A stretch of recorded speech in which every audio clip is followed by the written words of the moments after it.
My feeling is if Trump's reelected, he'll make a deal with Putin.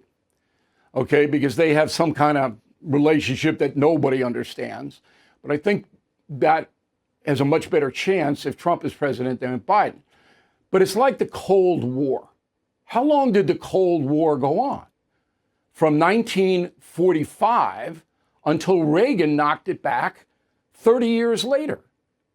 And what were you going to say? We're not going to stop Soviet expansion because we don't have any end game? This is the same thing, is it not? It requires even our own military leaders here in the U.S. at the highest levels, even those who work in the foreign policy arena, many of them, not all, have conceded for months now that the only way that this war ends is with a negotiated outcome. Yeah, but Putin has to negotiate. It's like Hamas. Correct. Hamas doesn't want to negotiate. Yes. Putin doesn't want to negotiate. You got to make it so painful for him. That's not completely true. There have been efforts put forward by leaders of other countries where they've been able to get parties from Russia and from Ukraine together to the table.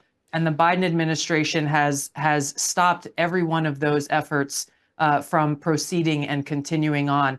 And ultimately, it is the Ukrainian people who are suffering as a result. I don't know if that's true. Here's what I know is true. Pope Francis... The former Prime Minister of Israel was one of those people who spoke very clearly about his knowledge of the Biden administration and leaders in the West standing in the way of a negotiated peace treaty.